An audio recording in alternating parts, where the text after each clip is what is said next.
This Torah class is brought to you by TorahAnytime.com.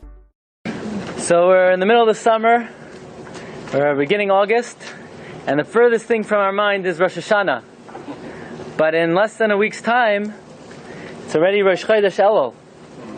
Really creeps up on us very quickly. Mirz Hashem, next Tuesday is the first day of Rosh Chodesh.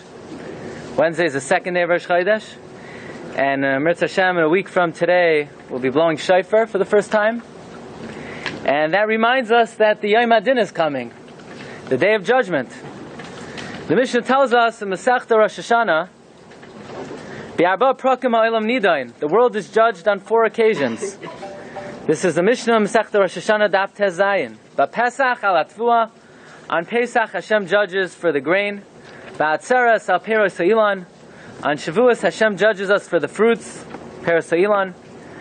And B'Rosh Hashanah, on the Yom Tif of Rosh Hashanah, Kol Ba'ei Olam Oivrin Lefanav Kivnei Marayin.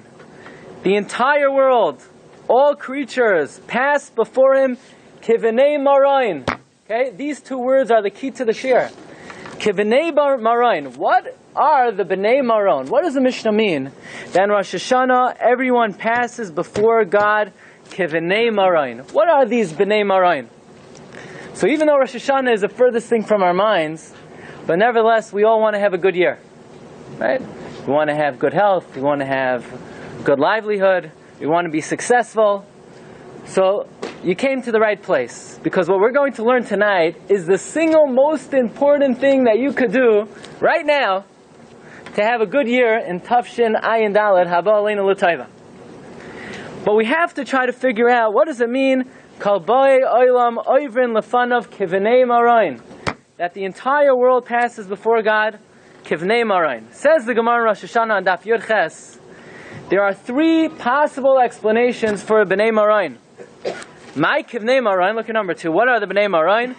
Hacha, over here, Targimai, they translated it, Kivnei Imrana, like young sheep. Young sheep.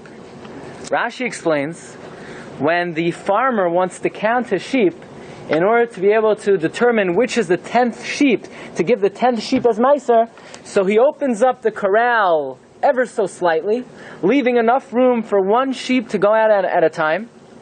And the sheep go out single file. First 1 sheep, then another one, and hopefully the farmer does not fall asleep by the time the 10th sheep comes. Okay? That's how the farmer counts the sheep. He opens up the corral, 1, 2. He doesn't just open the corral wide. Then all the sheep would be, darting off in every direction. He opens the corral, the sheep come out one by one, single file. They don't push, they don't shove. And the 10th sheep, the owner designates as Maser. That's what it means. On Rosh Hashanah, we pass before God like sheep. Kivnei Marayin are like sheep.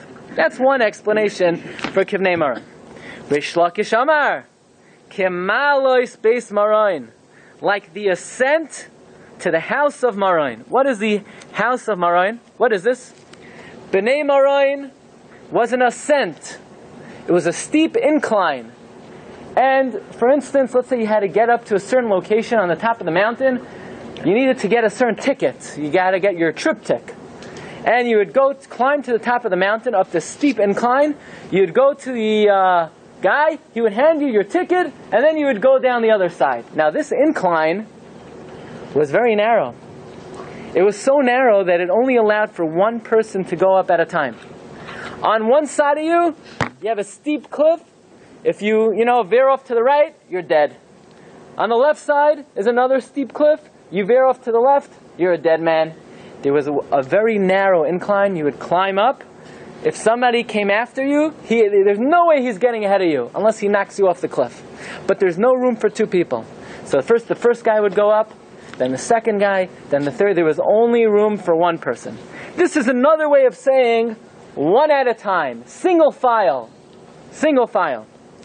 Amar Shmuel, Amar Rav Yehuda, Amar Shmuel, Kechayoloi shel Beis David, like the soldiers in David's army, right? The general would say, "Hey you, you're first. Hey you, you're second. Hey you, you're third."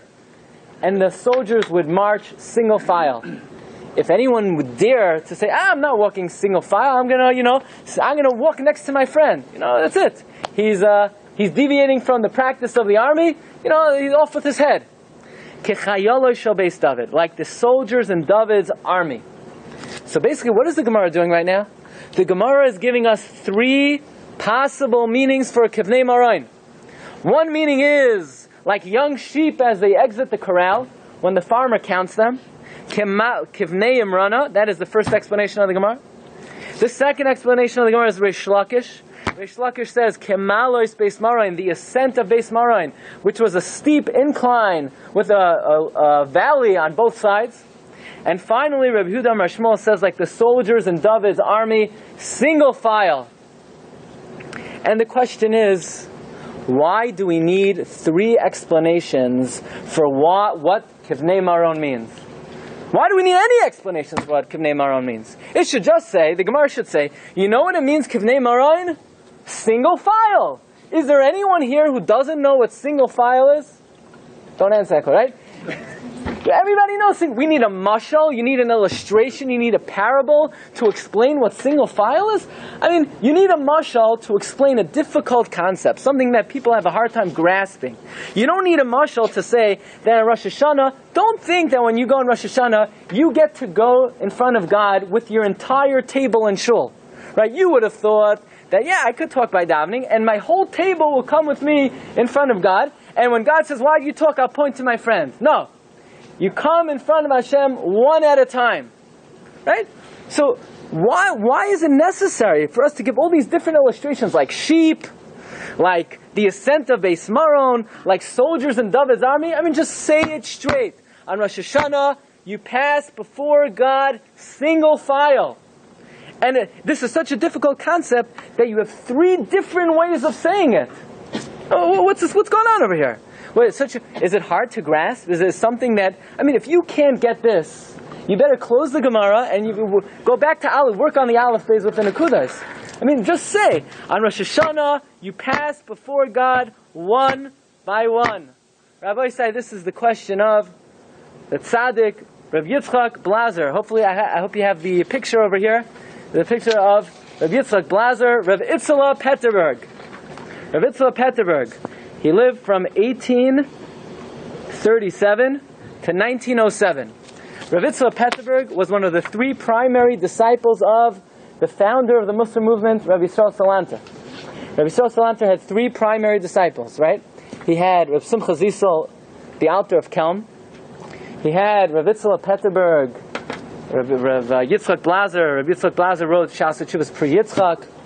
Rabbi Yitzchak Blazer was one of the primary disciples of Rabbi Yisrael, and probably the one who promulgated and promoted the Derech HaMusar of Rabbi Yisrael Salanter. And then you had Rav Naftali Amsterdam.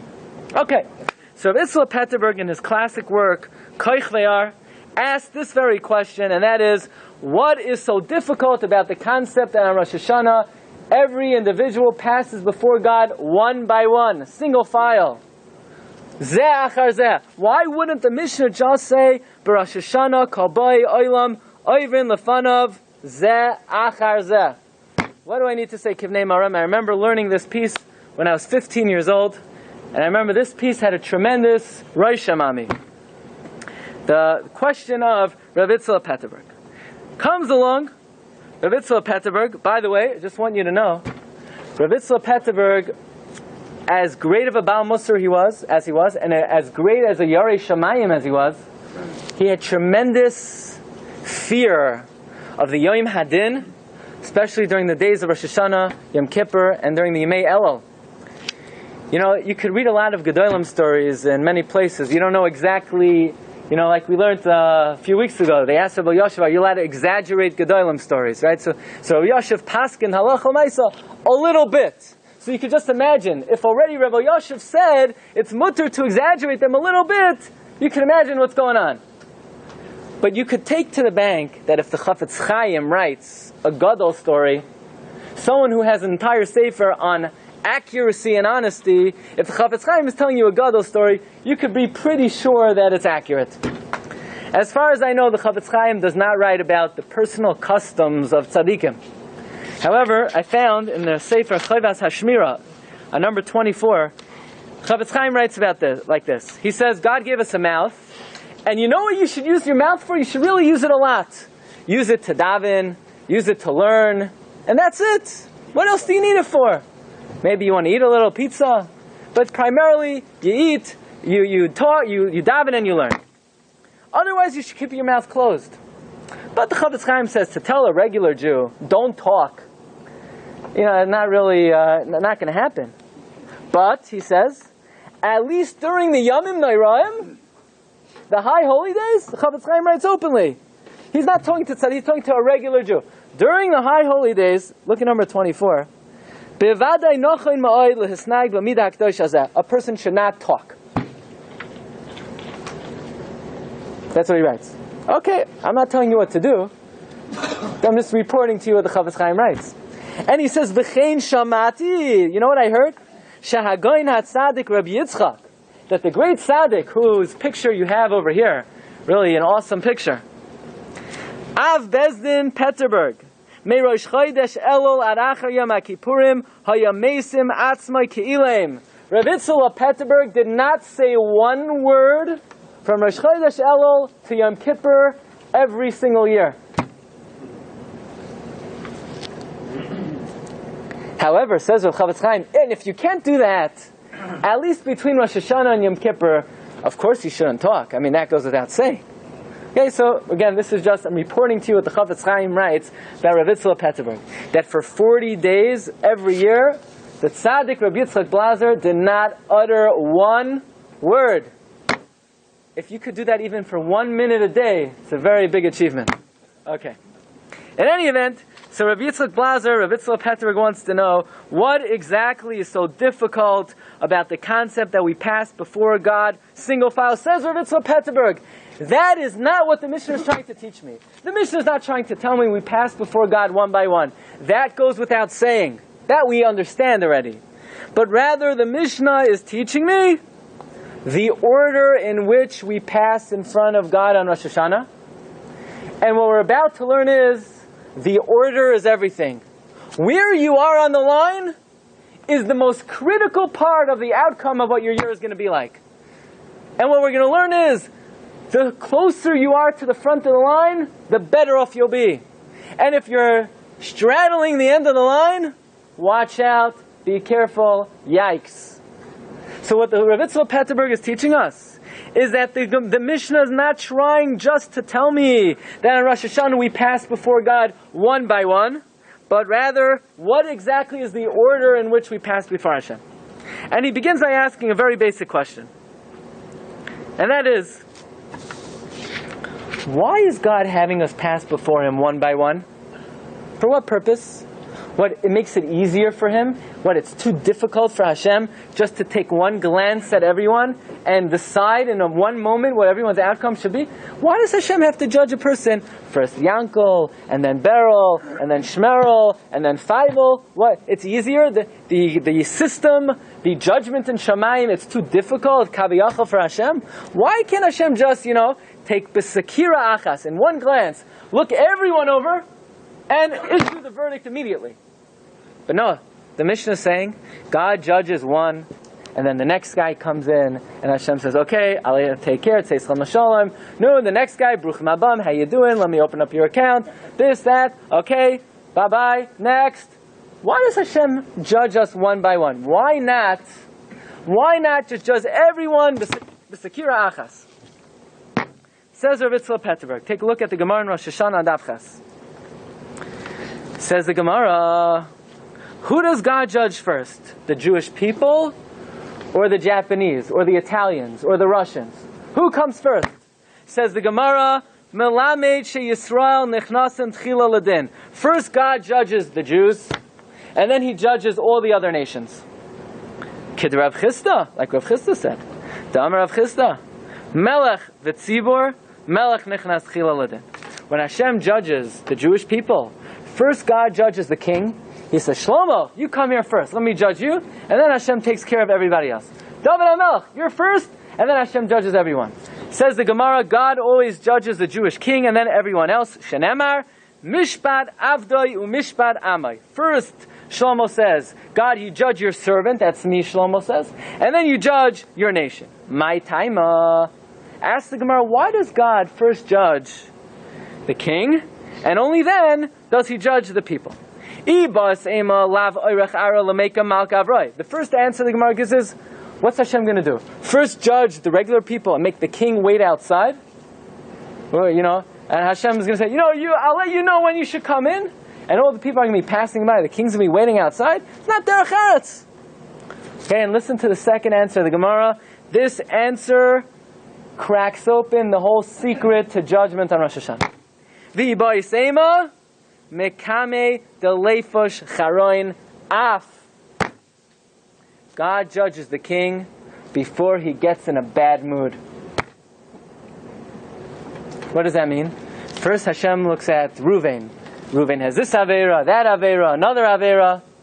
So Hashem says, he doesn't really like it. Okay, but he's still relatively in a good mood. Then Shimon comes in. God, Shimon, oh my, look what you did. Hashem is saying, he loosens his tie a little. He's getting a little upset. Kiviyacha. Then Levi comes in, and Levi spoke on the phone for 10 minutes, Lashon Hara. Each minute is 200 Averos times 10, that's 2,000. Hashem's getting upset. And then Yehuda once spoke by Chazaras Hashatz. It's like murder, the Shulchan Aruch says. Gadol avoyna min asai.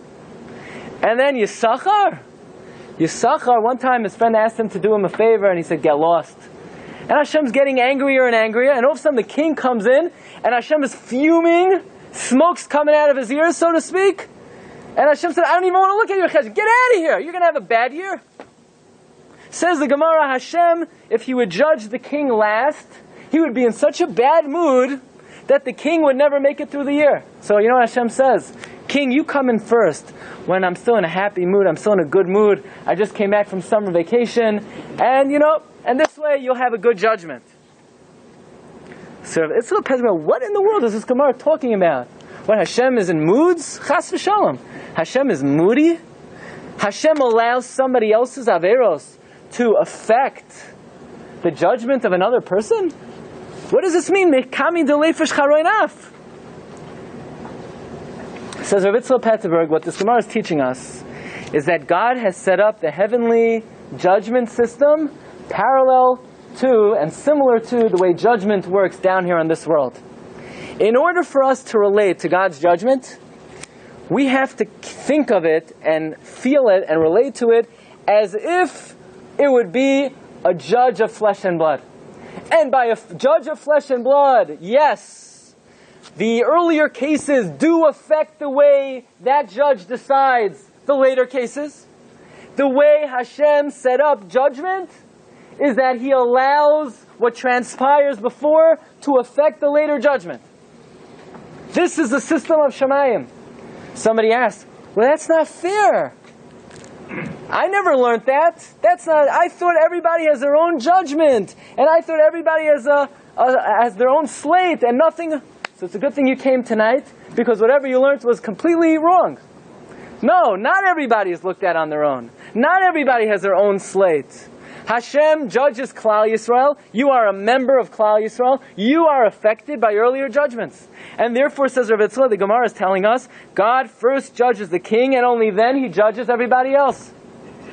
Says Rav Yitzchak Petterberg, now we understand why God does not look at everybody with one glance and judge everyone simultaneously. Because if He would do that, it would be bad news for us. Because if God's going to look at everybody in one fell swoop and see hundreds, thousands, millions, billions of averos, everyone's going to have it bad. So Hashem, in His infinite kindness, He gives many people a fighting chance. Which people? The people at the front of the line. The people at the front. Well, the people in the back of the line, either way, if God would judge everyone at one fell swoop, everyone would be at the back of the line. So this way, at least there's only one guy in the back of the line. And the question now that we have to address is, how do you get to the front of the line? Because what the Gemara is telling us is that the king will always have it good. Because the king is always number one on the line. Says Rav Yitzchak Petterberg, every place that exists on the line is of critical importance.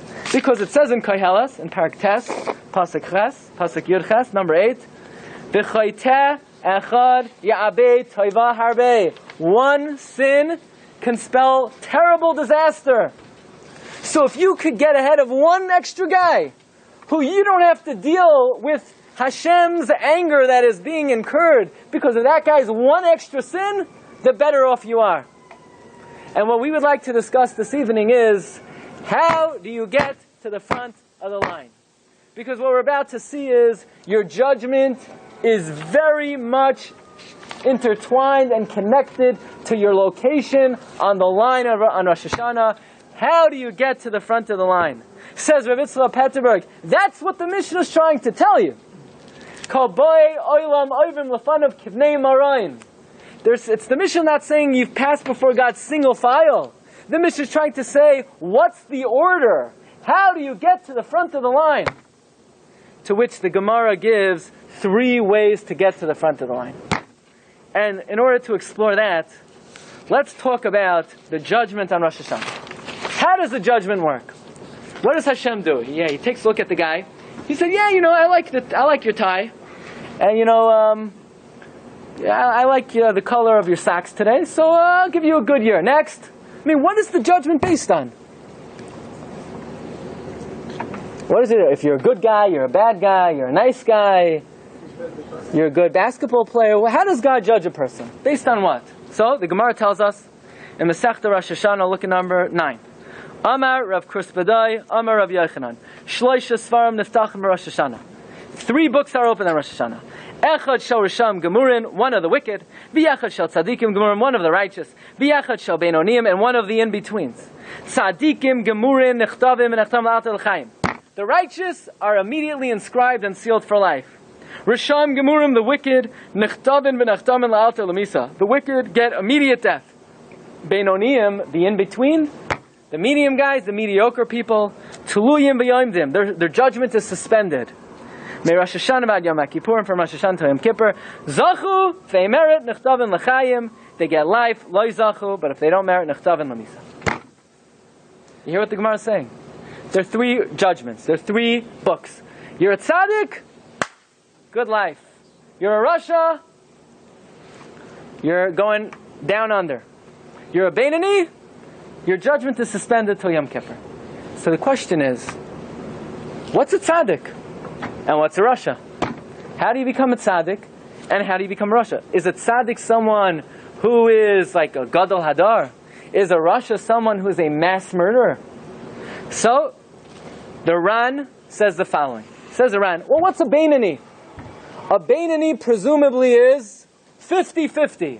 A Beinoni is someone with 553,632 averos and 553,632 mitzvahs. Right? On the one hand, you come to a shiur, you learn for an hour. Each minute is 200 words of Torah. Each word is equal to 613 mitzvahs. So what's 200 times 613? You have any accountants here? What's 200 times 613? A lot. Times 60 is a lot more, right? So a million or so mitzvahs. You come, you learn for 1 hour, a million more. You speak Lashon Hara for 10 minutes.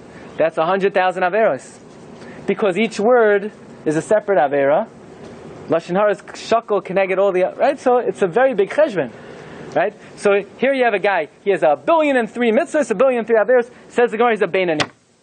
Says around that implies that in order to be a tzaddik, all you have to do is have, let's say, 101 mitzvahs and 100 averos. If you're 101 mitzvahs and 100 averos, you're a tzaddik. Life. So then what's a Rasha? Someone who has 101 averos and 100 mitzvahs, he tilts the scales, he's a Rasha, right? If a Beinoni is 50-50, then a tzaddik must then be someone who has one more mitzvah than avera. And a Rasha must then be someone who has more averos than mitzvahs. That would be the simple explanation for the Gemara in Rosh Hashanah. But ask the Ran, that's a wonderful explanation, but all you have to do is open up your eyes, look around the world. Is that true? Every single person that dies is a Rasha? And every single person that lives is a tzaddik? I mean, there are a lot of people. They're living, and we could be guaranteed that they are Rishon. And you have people who are tzaddikim, and they don't make it. So says the Ran, the Gemara cannot mean a tzaddik is someone who has more mitzvahs than averos, and a rasha is someone who has more averos than mitzvahs, because we just see it's not true. Says the Ran, listen to this, a tzaddik doesn't mean a righteous person, and a rasha doesn't mean a wicked person. A tzaddik means a person who Hashem decides to give life to on Rosh Hashanah. And a rasha is someone who Hashem decides not to give life to on Rosh Hashanah. Based on what? Not based on weighing their mitzvahs and averos. Hashem could decide, you see this guy over here, he did such a chesed for somebody, that even though he's a rasha marusha, and he did 50 billion averos, I like that mitzvah, so I'm going to give him life this year. Now don't make the mistake, when he goes up to Shemayim after 120, everyone agrees that you're evaluated based on averos, mitzvos, more or less. But says the Ran, that's not how it works on Rosh Hashanah. On Rosh Hashanah there's a different system. Hashem could say, you're a tzaddik, not because of your respective actions, but because you may have a zechus, that because of that zechus, Hashem labels you tzaddik bedin. You have been righteous in judgment. Tzaddik does not mean righteous. Tzaddik means righteous in judgment. Rasha does not mean wicked. Rasha means wicked in judgment, which means Hashem could take a tzaddik and say, I don't like that avera that this person did. You're not going to make it through the year. Yeah, lachar mei v'esem shana, away all the mitzvahs, and you only have one avera, you're going to get eternal Gan Eden. But on Rosh Hashanah, that's not how it works. Says the Ran, how do we know it's not how it works? Because look around and you'll see that not every person that lives is a tzaddik and not every person that dies is a rasha. Comes along the Rambam says, what are you talking about, Ran? On Rosh Hashanah, it works the way you learned in kindergarten. Hashem takes your mitzvahs, He fills it up in this cup. He takes your averos, He fills it up in this cup. If they're equal, you're a Beinoni. If you have more mitzvahs, you get life. You have more averos, you get death. And that's the way it is. Don't give me this business that Hashem could find a rasha and give him life because of a certain zechus that he'll have, and Hashem could find a tzaddik a guilty because of an aver that it says the Rambam, everything is evaluated k'chud hasara. Obviously, if somebody murders someone and they say one word of Tehillim, it's not equal. Right? Obviously, sir, not every aver is worth 1 point and every mitzvah is worth 1 point. They're bigger aver. It's quality also. But the Rambam says on Rosh Hashanah, it is completely dependent upon your inherent merits and demerits. The Ran says, no, it doesn't work like that. Just look around. The Rambam says, don't tell me just look around. I look around at the Gemara. The Gemara says, you weigh, Hashem weighs, that's what Hashem does. But the problem is, what's the Rambam going to do with Ma'asim B'chol Yom? What about looking around? What about the fact that sometimes you'll see someone who's a tzaddik not make it through, and someone who's a rasha, yes, make it through? Says Rav Yitzchak Petterberg, I'll tell you what the Rambam's going to do with that. And I heard this, Rabbi Victor Miller says the same thing. The Rambam is talking about in most cases. In most cases, someone who's a tzaddik, someone who has more mitzvot than averos, he'll have a long, happy, successful life. And in most cases, someone who's a rasha will be miserable and will not have a long life. That's how it works in most cases. When you see someone like Rebbe Yashiv live to 104 years old, he's shuckling away, sharp like a tack, for over a century. It's not a coincidence. That's what the Gemara is saying, that every year on Rosh Hashanah, until a person's lifespan is over, Hashem sees, are you a tzaddik? Right? David HaMelech says, "Rak be'einecha sabed v'shilu mas rishayim tera." Just open your eyes and you'll see what happens to the wicked. Right? You hear the news. You hear this, Hollywood Marshas or Russia, committed suicide at a young age or destroyed their life. That's what happens. That's what happens to Rishon. So the Rambam would say, in the vast majority of cases, Hashem weighs your actions if you have more mitzvahs and averos, life, and vice versa.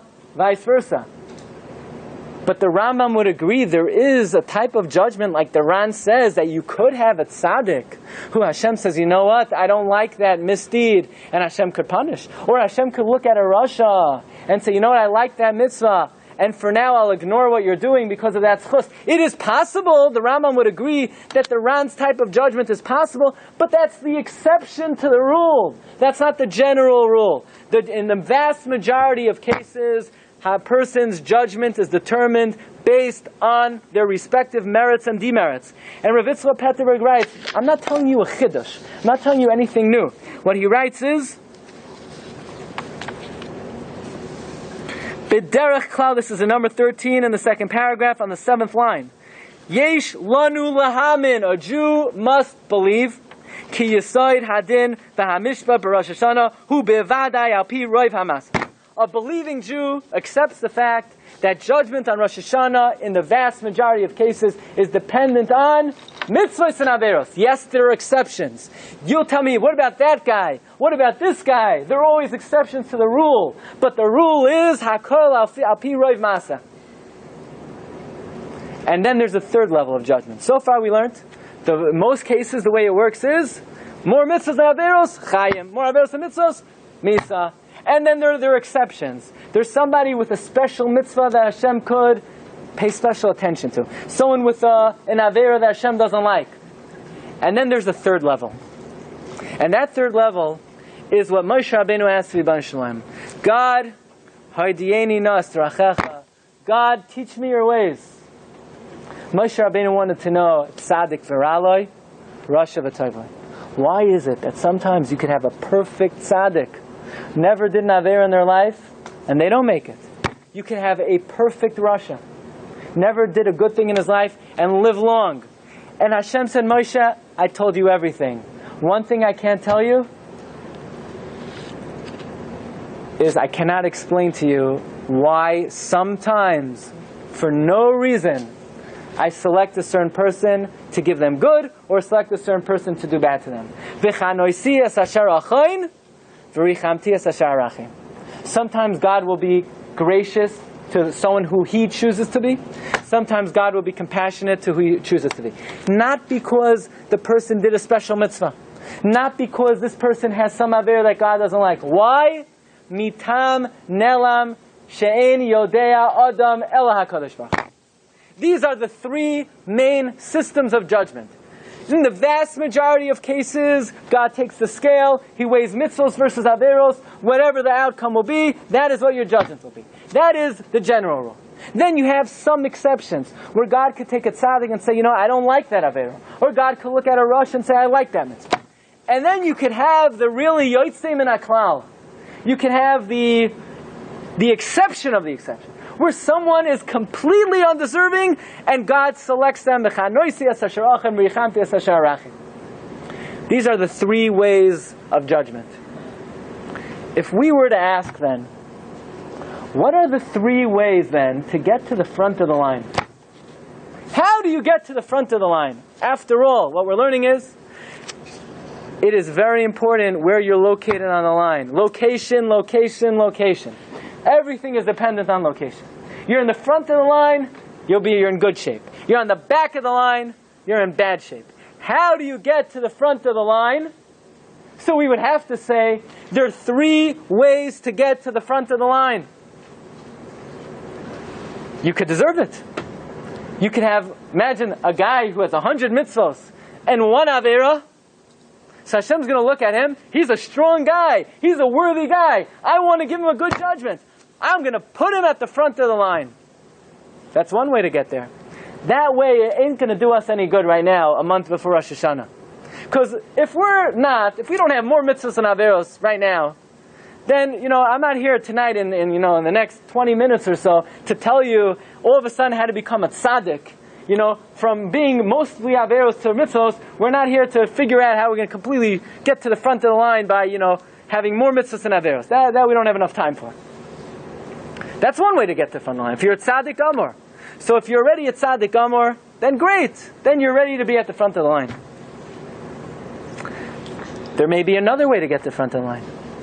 Even if you're not a tzaddik, and even if God were to weigh your respective actions, and you would have 100 averos and 3 mitzvahs, but what if you have a special mitzvah, a special zechus, that God could look at that zechus and say, hey, I like that mitzvah. I like that zechus. I'm going to put you on the front of the line even though you don't deserve it. Now we're talking. Now we're talking. Because if we could somehow identify what is the zechus necessary that Hashem, that we could do, that we could achieve in the next couple of days, couple of weeks, that even though maybe we're not deserving, Hashem could say, wow, you have what it takes to go to the front of the line. Now we're talking. But the question is, how in the world, how will we be able to identify what is the special zechus that a person could have that with which Hashem will put us at the front of the line? After all, the Ran, who is the one who explained that on Rosh Hashanah, God could say to a tzaddik, I don't like that aver that you have, so you're not going to have a year of Chaim, or Hashem could say to the Rasha, I like that mitzvah that you have, so you're going to have Chaim. Even the Ran was not able to identify what is that special zechus that Hashem could say, I like that. So how are we going to identify the zechus? Rabbi say, Be'ezus Hashem, Rav Itzel of Petterberg, he has big shoulders, and he has the courage. Big tzaddik, you see? You know, if you ever think about you want to do something wrong, you take out this picture, you give a look, and then, Yetzer Hara is going to go away for, a few moments. But Rav Itzel Petterberg says, I think I have it. I think I found it.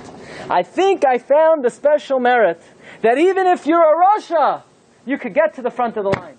Now Rabbi says there's a third way to get to the front of the line.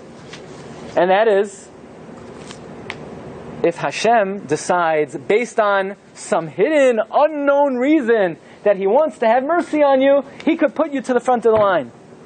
But that's not going to do us any good either, because we'll have absolutely no idea what that would take to get to the front of the line.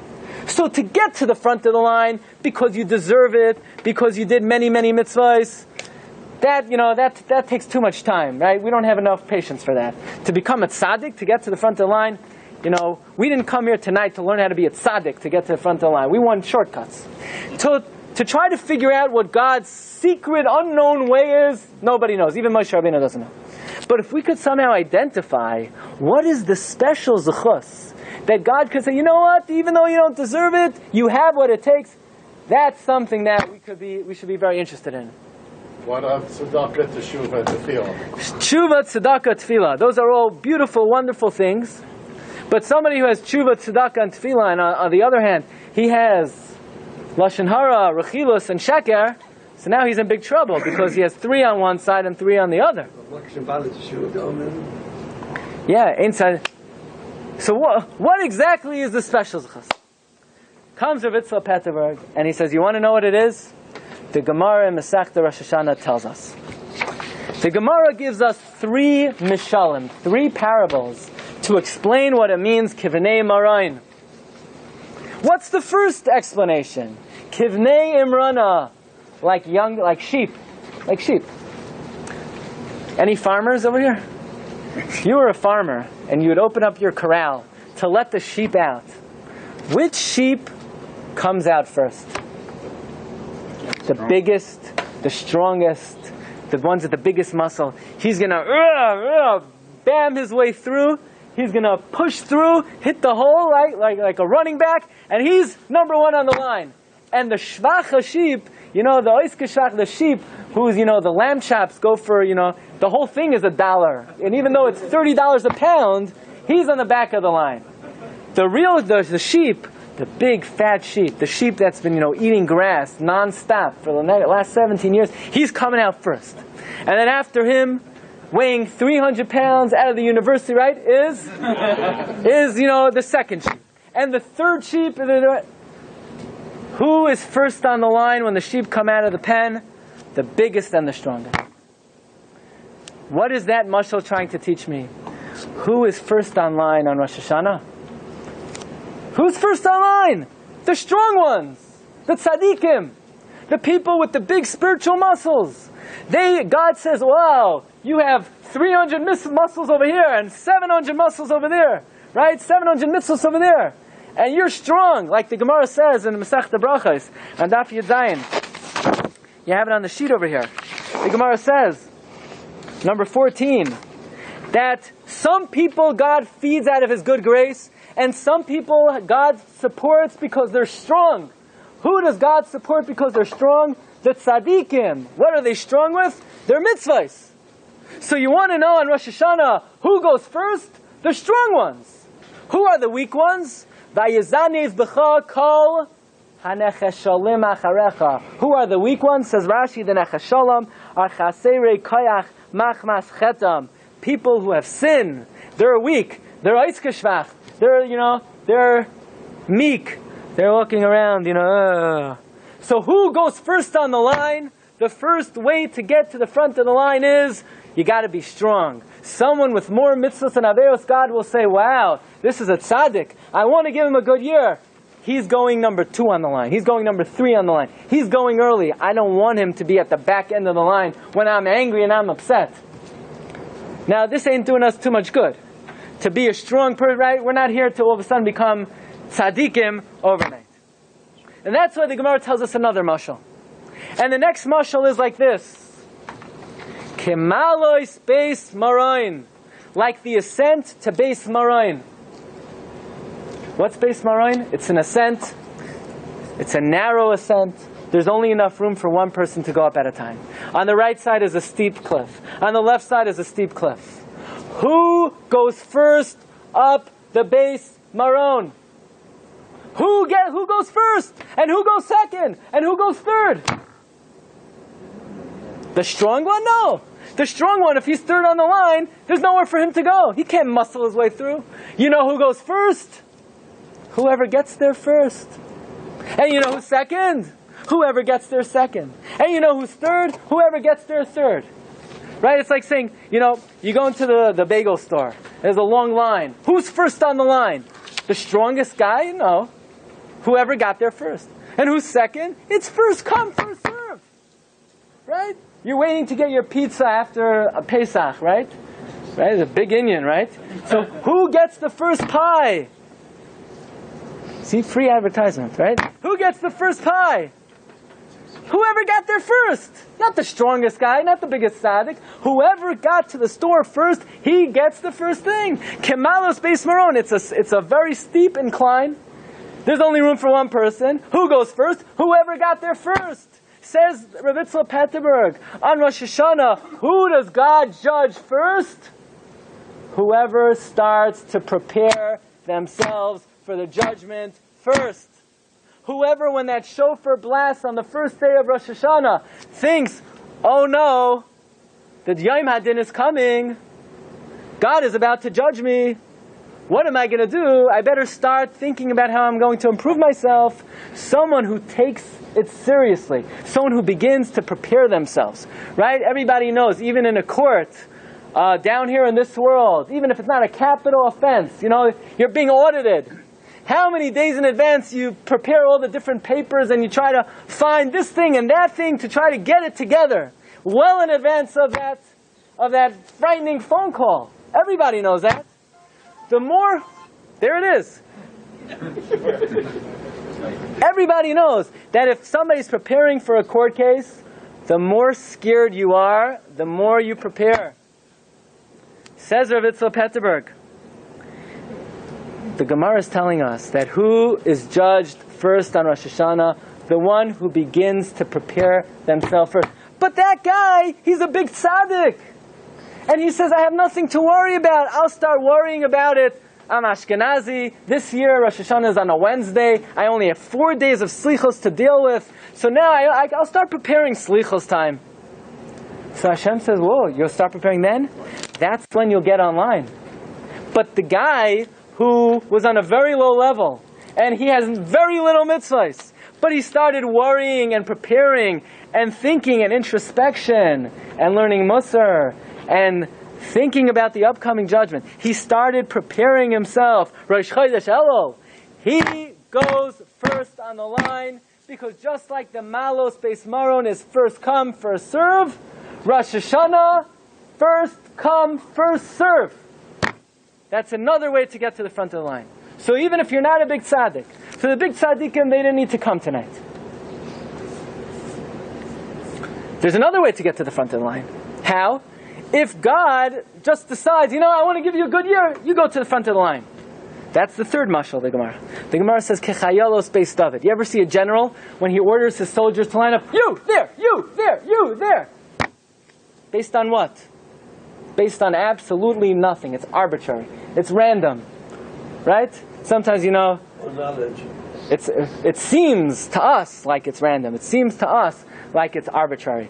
Sometimes you give a shiur, you pick on a guy during the shiur, you call out his name. Why'd you call that guy?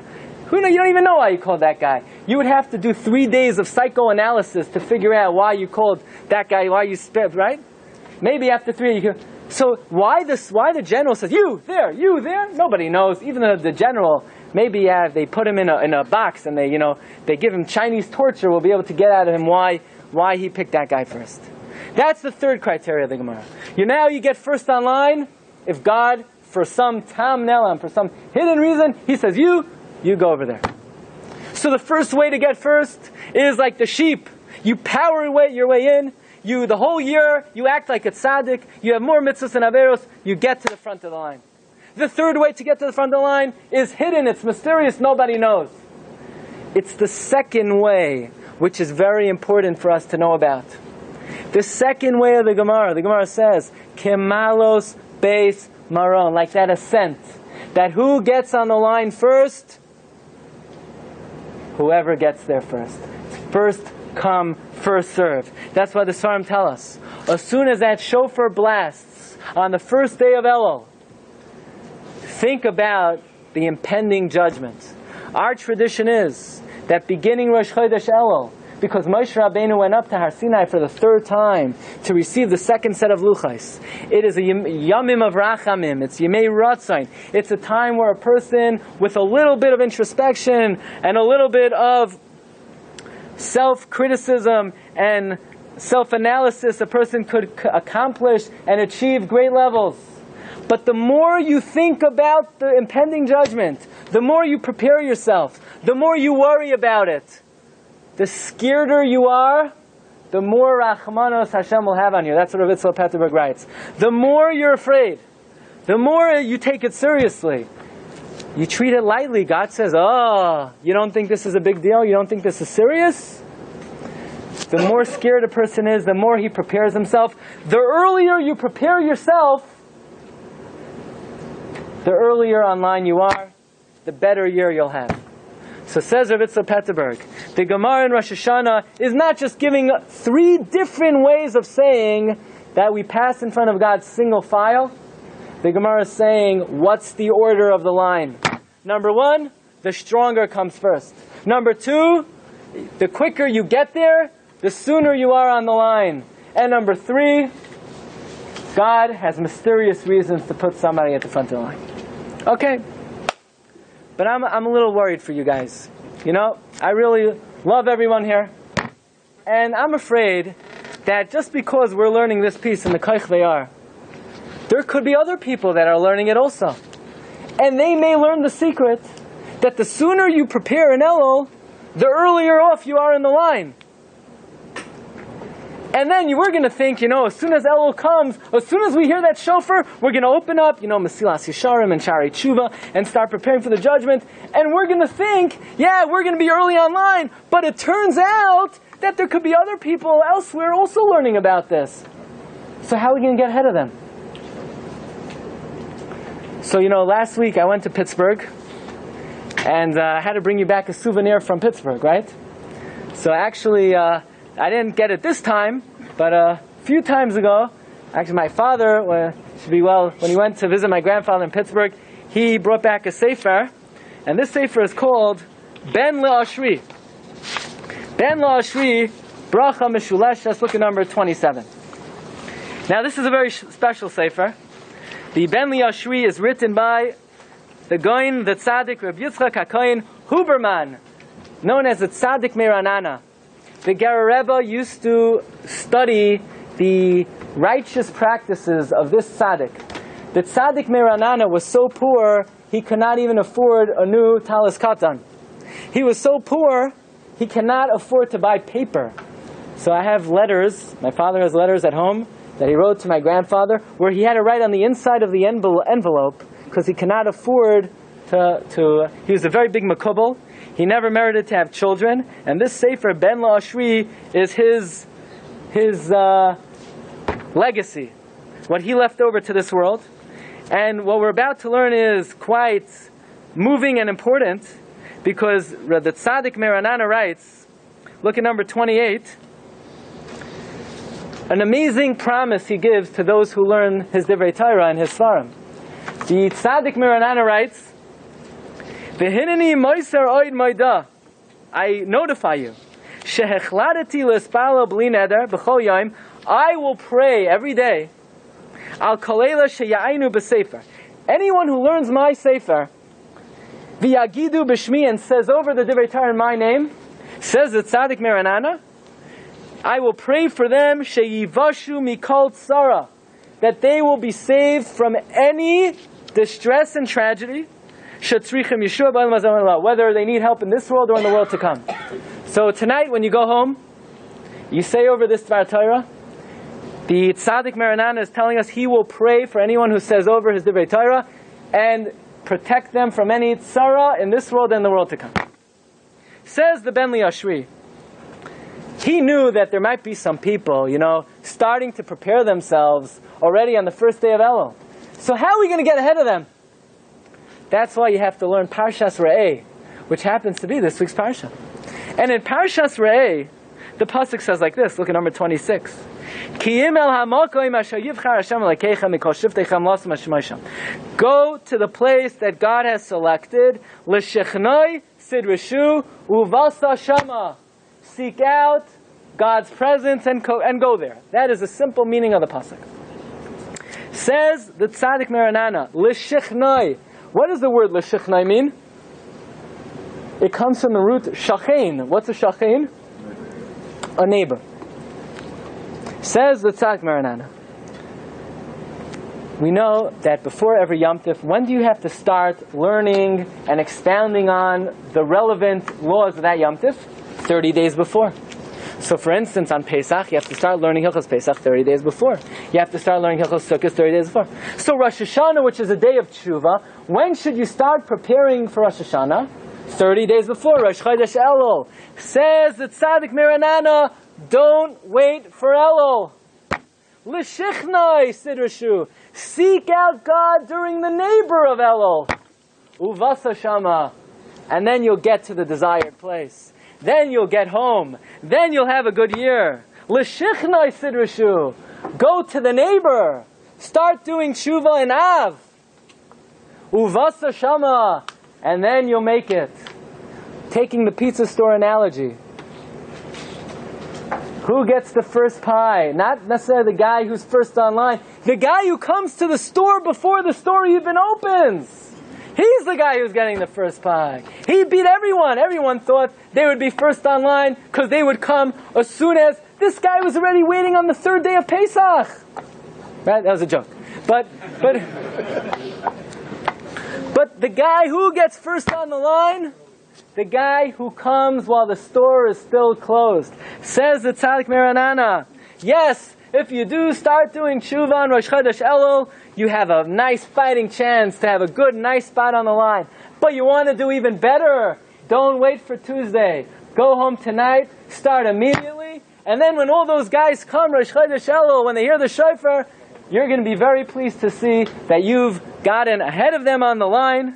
In fact, the Bali Darshanim tell us that the month of Av, Aleph Beis, stands for Elul Ba. Elul is coming. In other words, during the month of Av, be aware, be cognizant, recognize that Elul is coming, because when it comes to the judgment of Rosh Hashanah, it's location, location, location, first come, first serve. Rabbi say, have a wonderful evening.